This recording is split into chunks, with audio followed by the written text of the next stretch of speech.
mal. Et le sac d'or aussi, j'ai bien cru qu'il allait couler à pic. Si on ramait maintenant qu'on a repris nos esprits.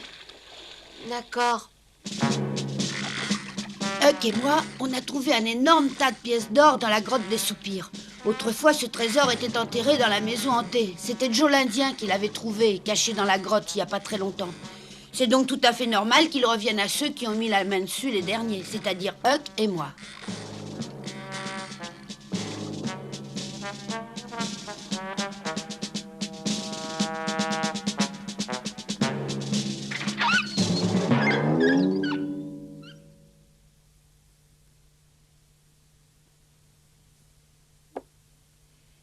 Maman, il faudra qu'on demande demain au shérif d'envoyer une équipe à la recherche de Tom. Oui, je sais. Et une fois de plus, nous dérangerons le shérif et tous les gens du village pour le retrouver, comme l'autre jour. Ah, j'ai beau guetter, mais ça ne le fait pas venir. Où est-ce qu'il a bien pu aller? C'est inquiétant, il est drôlement tard. Qu'est-ce qu'il fait? Sid, il est plus que temps d'aller te coucher. Tu as vu l'heure? Ah, je sais, tante Polly, mais je suis si inquiet que j'arriverai pas à dormir. J'ai pourtant l'habitude que ce petit garnement m'en fasse voir de toutes les couleurs avec ses frasques, mais ce soir, j'ai vraiment le pressentiment qu'il lui est arrivé quelque chose de très grave, hélas. Moi aussi, c'est curieux, mais je suis sûre et certain qu'il est arrivé un énorme malheur à ce pauvre Tom. Allez, c'est bon.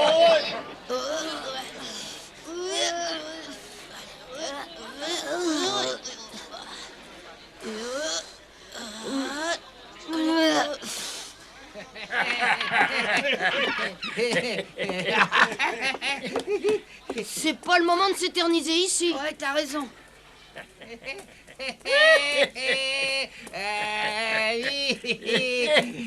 Alors les petits gars, qu'est-ce que vous avez été volés, hein? Nous, on n'a rien volé du tout.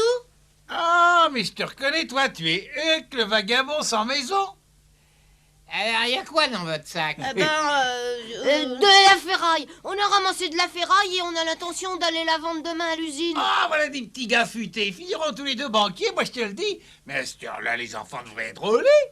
D'accord, mais à cette heure-là, les adultes ne devraient pas boire comme des éponges. Ah, ça c'est juste, fiston, t'as l'esprit rudement aiguisé.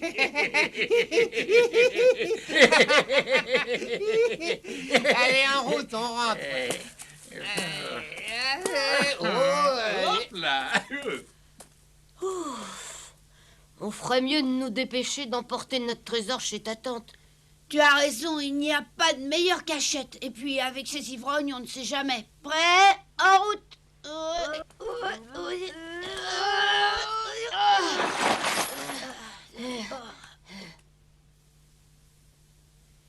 Va vite te mettre au lit, mon petit Sid. Au lit. D'accord, j'y vais. Bonne nuit. Bonne nuit. Tâche de bien dormir quand même.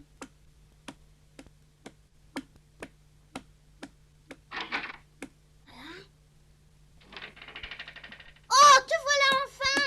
Marie, tante Polly, Tom est là, il vient d'arriver! Bonsoir, tante Polly. Tom! Marie, apporte-moi tout de suite une badine. Maman! Toi, mon gaillard, il va t'en cuire. Ah oui, alors. Tom! Je te demande pardon de t'avoir inquiété, tante Polly. Mais avant de me punir, laisse-moi te montrer quelque chose. Je te punirai d'abord. Ah oui? Qu'est-ce que tu veux nous montrer? Oh, sûrement quelque chose d'aussi stupide ou nauséabond qu'une grenouille morte ou une queue de lapin. Et Huck, apporte le sac. Quoi? Tu as encore été traîné avec ce vagabond de rien du tout?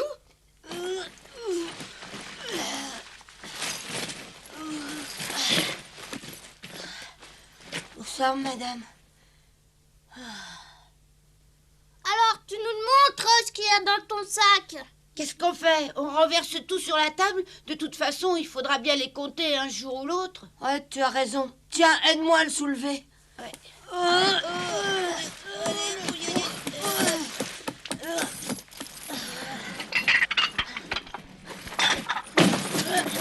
Il en faut beaucoup pour m'étonner. Et le jour n'est pas venu où vous réussirez. Bah, c'est ce qu'on va voir. Oh oui!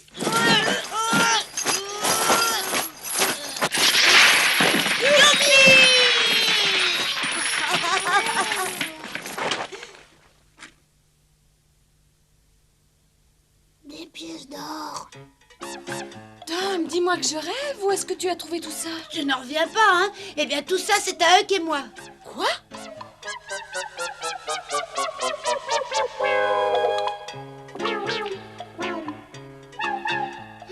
Maman, c'est absolument incroyable. Ce sont de vraies pièces d'or.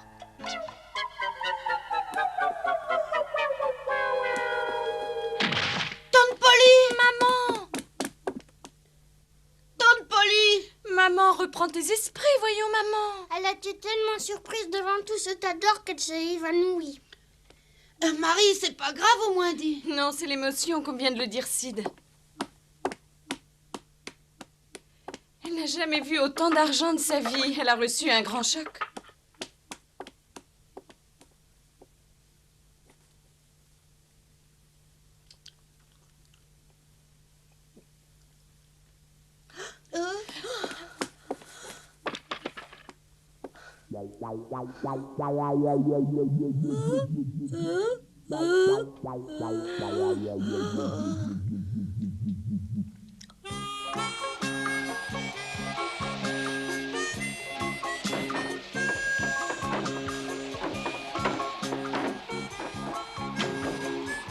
Autant vous dire que la nouvelle avait soulevé aussi une belle émotion dans tout le village. Dites-moi, monsieur le juge, c'est bien vrai que légalement la moitié de l'argent appartient à Tom? Parfaitement exact, madame. Voyons, maman, ça fait au moins 100 fois que tu poses la même question à monsieur le juge. Il t'a déjà répondu? Je sais, mais je n'arrive pas à y croire. Allons, reculez tout le monde, reculez. Laissez passer, allons. Monsieur le juge, madame Douglas vient juste d'arriver. Je vous en prie, madame, entrez. Bonjour, monsieur le juge. Bonjour, madame. Je vous remercie d'avoir bien voulu venir jusqu'à Je nous. vous en prie, aucune affaire ne me retient.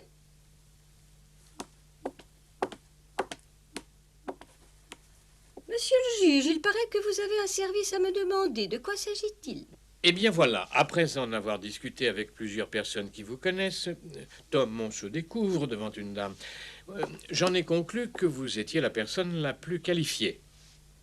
La plus qualifiée pourquoi, cher monsieur? Vous avez l'esprit ouvert, un cœur d'or, une grande générosité, vous êtes veuve et sans enfant. En un mot, vous êtes la personne qu'il nous faut. Monsieur le juge, soyez aimable d'arrêter de tourner autour du pot. Si vous me disiez nettement ce que vous attendez de moi. Madame, nous vous serions infiniment reconnaissants si vous acceptiez d'adopter Huckleberry Finn. Je crains de ne pas très bien comprendre.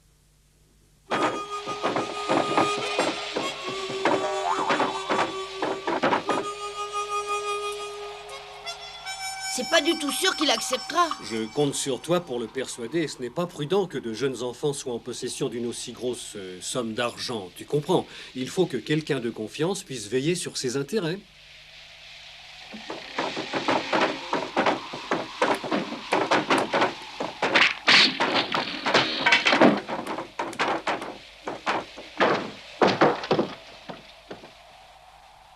Oh, salut Tom. Salut. Hein? Le shérif est là? C'est moi que vous venez voir? Oui, j'ai quelque chose à te dire. C'est une sacrée surprise, crois-moi. Quel genre de surprise? Oh, ça y est, je commence à comprendre. Le shérif est venu pour m'arrêter. Oh non, idiot. Quoi qu'en fin de compte, c'est un peu ça.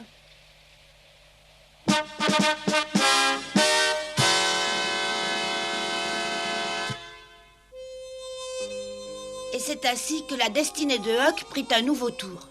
La gentille Madame Douglas avait accepté de l'adopter. Maintenant, il mangeait avec un couteau et une fourchette. Ah!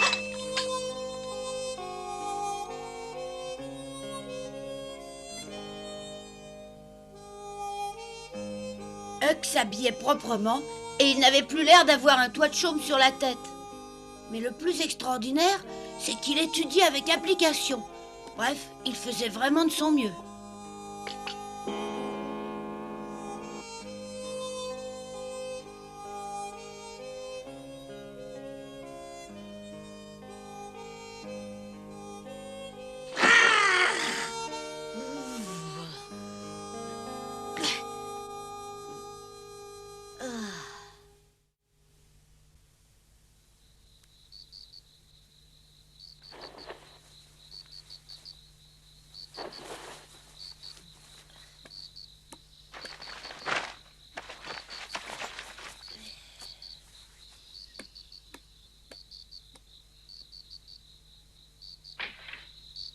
qu'est-ce que tu fais?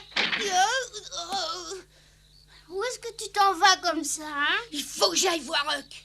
T'es pas fou, il est minuit. Mais je l'ai pas vu depuis je sais pas combien de temps. Hier, j'ai été frappée à la porte de Madame Douglas, mais un des domestiques m'a renvoyé. Comment tu vas faire pour lui parler en pleine nuit? On a un code secret, lui et moi. De toute façon, il faut que je sache comment ça se passe pour lui. Après tout, moi aussi, je lui ai conseillé d'aller chez Madame Douglas. Ça alors, je vois pas pourquoi tu t'inquiètes. C'est vrai, quoi, il est comme un coq en pâte là-bas. Madame Douglas est très gentille et tous les domestiques sont à ses petits soins. Moi, je l'envie, tu sais. Tu peux pas comprendre. Sois chic, vends pas la mèche à ton police surtout. Allez, rendors-toi vite, bonne nuit.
Oh là là, tu peux pas savoir ce que je regrette d'être riche. Non, tu peux pas savoir. Non, c'est vrai? C'est aussi dur que ça de vivre aussi, qu'est-ce qui va Oh, pas? je sais bien que ça doit te paraître bizarre. Madame Douglas s'occupe de moi comme si elle était ma vraie mère. Et les domestiques sont très gentils, mais Mais quoi? j'arrive pas à m'habituer à ce genre de vie. Pas du tout. Faut que je me réveille tous les jours à la même heure. On me lave la figure avec du savon, on me coiffe, on m'habille avec des vêtements bien propres et bien repassés. Faut même que je porte une cravate, non mais tu te rends compte? Et puis si j'ai le malheur d'oublier de boutonner un bouton, on m'en fait aussitôt la remarque. Tu sais, tous les enfants doivent endurer ce genre de tourments, ça on peut pas y couper. Oh, puis c'est pas tout. Figure-toi qu'on m'a emmené à l'église l'autre jour et qu'on m'oblige à apprendre à lire et à écrire. Oh, ça c'est pas une mauvaise chose, ça sert toujours. Ouais, mais c'est pas fini. Faut pas que j'attrape des mouches avec les mains. Il faut que je porte des chaussures en cuir toute la journée. Je dois prendre mes repas et aller me coucher toujours à la même heure. C'est pas supportable, je te dis. En tout cas, tu as pas l'air de ton assiette, tu as maigri, on dirait. Tom, sois chic, rends-moi un petit service. Lequel? Je voudrais te donner ma part de pièces d'or. Dis oui, s'il te plaît. Mais pourquoi? Parce que si je suis plus riche, j'aurai plus besoin de personne pour surveiller ma fortune et je pourrais retourner vivre dans les bois comme avant. Mais Huck! Écoute, Tom, je te demanderai juste une petite pièce de temps en temps pour acheter le strict nécessaire. Je te donne tout mon argent, tout, tu entends? Tout, t'es d'accord? Oh non, non, non, non, non, je peux pas accepter. Essaie d'être patient, tu vis ici que depuis une semaine après tout. Avec le temps, tu finiras par t'habituer à ce genre de vie et je suis même persuadée que tu y prendras goût. Non, ça c'est impossible, je crois que j'en mourrais. Oh là là là là, quelle horreur. Et tu sais pas tout? Quoi? Mais qu'est-ce qu'il y a? Huck, réponds-moi. par-dessus le marché, Madame Douglas veut que j'aille à l'école. Oh non, malheur de sort, j'avais complètement oublié que l'école reprenait demain. Je préfère encore mourir que d'aller à l'école. Ça alors, je te comprends. Je veux pas y aller pour rien au monde. Je sais pas qui a décidé que tous les enfants devaient aller à l'école, mais on peut rien y faire. C'est triste, mais c'est comme ça. Et puis écoute, si ça peut te consoler, moi aussi je suis forcée d'y aller tous les jours.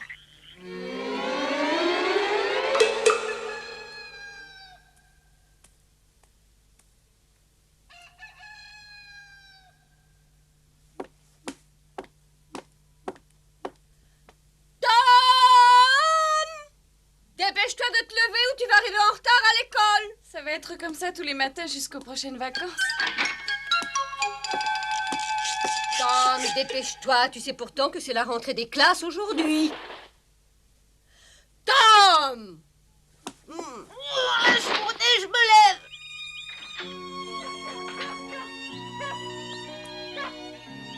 Non, César, je ne peux pas t'emmener avec moi, je vais à l'école.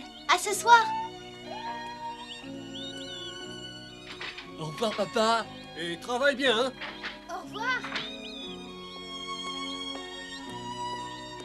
Salut, Amy. Salut, Joe, ça va?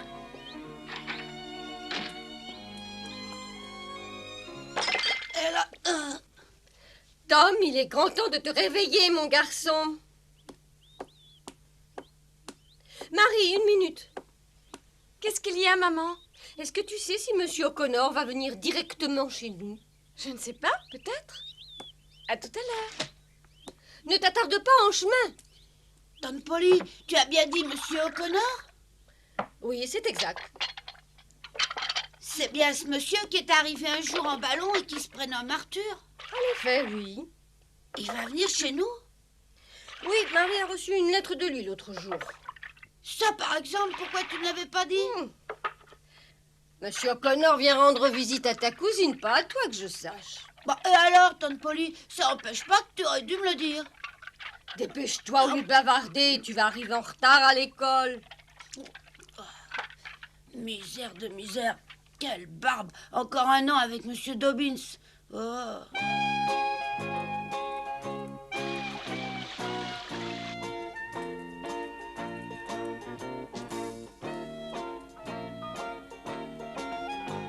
Comme monsieur le directeur vous l'a dit, je m'appelle Nathalie Rose et je suis votre nouveau professeur. Je suis certaine que nous nous entendrons très bien si vous faites l'effort de vous montrer sage et studieux. De mon côté, je ferai de mon mieux pour vous faire aussi bien la classe que votre ancien professeur, monsieur Dobbins.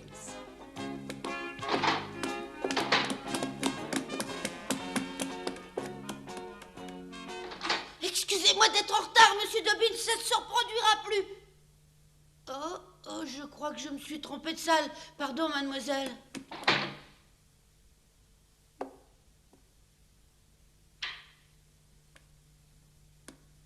Je parie que c'est toi, Thomas Sawyer. Monsieur le directeur m'a beaucoup parlé de toi. C'est vrai, mademoiselle?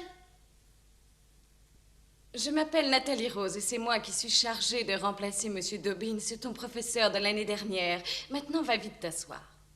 Eh bien, vas-y, Tom. Oui, tout de suite.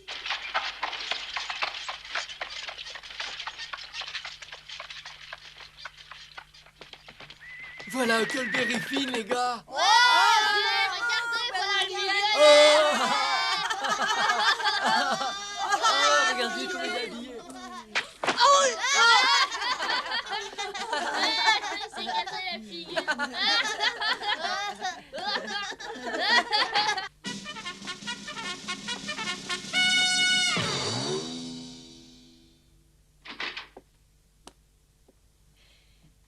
Les visites ne commencent qu'à 10 heures.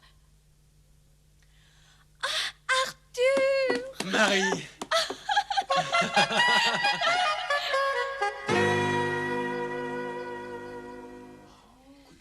Voilà, et maintenant rangez votre livre de calcul dans votre pupitre et calculez-moi vite ces multiplications.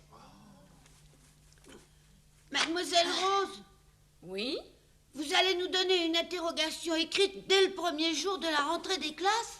Je ne désire seulement que tester vos connaissances en arithmétique et savoir si vous n'avez pas tout oublié pendant les vacances. Je suis pas bon du tout en arithmétique. Et moi, je suis carrément exécrable. Oh, bah, moi aussi, je suis pas très bon. Eh bien, vous êtes ici pour faire des progrès. Dépêchez-vous de résoudre ces opérations.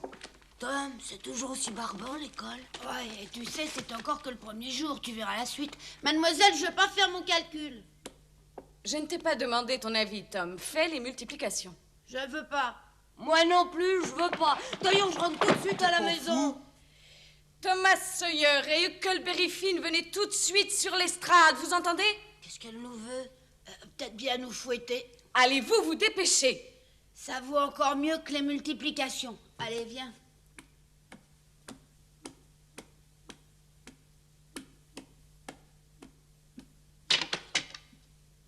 Tournez-vous, 10 coups de badine à chacun pour vous apprendre la politesse et l'obéissance.